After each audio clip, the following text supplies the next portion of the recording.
پھر جب حج کے تمام ارکان پورے کر چکو تو مینا میں اللہ کو یاد کرو جس طرح اپنے باپ دادا کو یاد کیا کرتے تھے، بلکہ اس سے بھی زیادہ۔ اور بعض لوگ ایسے ہیں جو اللہ سے التجا کرتے ہیں کہ اے پروردگار ہم کو جو دینا ہے دنیا ہی میں عنایت کر۔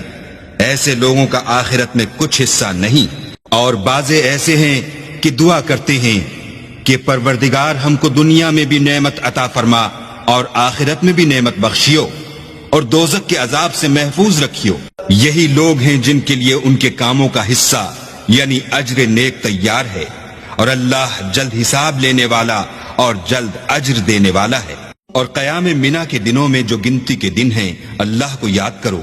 اگر کوئی جلدی کرے اور 2 ہی دن میں چل دے تو اس پر بھی کچھ گناہ نہیں، اور جو بات تک ٹھہرا رہے اس پر بھی کچھ گناہ نہیں۔ یہ باتیں اس شخص کے لیے ہیں جو اللہ سے ڈرے، اور تم لوگ اللہ سے ڈرتے رہو اور جان رکھو کہ تم سب اس کے پاس جمع کیے جاؤ گے۔ اور کوئی شخص تو ایسا ہے جس کی گفتگو دنیا کی زندگی میں تم کو دلکش معلوم ہوتی ہے، اور وہ اپنے معافی الضمیر پر اللہ کو گواہ بناتا ہے، حالانکہ وہ سخت جھگڑالو ہے۔ اور جب اس سے کہا جاتا ہے کہ اللہ سے خوف کر تو غرور اس کو گناہ میں پھنسا دیتا ہے، سو ایسے کو جہنم سزاوار ہے اور وہ بہت برا ٹھکانہ ہے۔ اور کوئی شخص ایسا ہے کہ اللہ کی خوشنودی حاصل کرنے کے لیے اپنی جان بیچ ڈالتا ہے، اور اللہ بندوں پر بہت مہربان ہے۔ مومنو اسلام میں پورے پورے داخل ہو جاؤ اور شیطان کے پیچھے نہ چلو، وہ تو تمہارا صریح دشمن ہے۔ پھر اگر تم احکام روشن پہنچ جانے کے بعد لڑکھڑا جاؤ تو جان رکھو کہ اللہ غالب اور حکمت والا ہے۔ کیا یہ لوگ اسی بات کے منتظر ہیں کہ ان پر اللہ کا عذاب بادل کے سائبانوں میں آ نازل ہو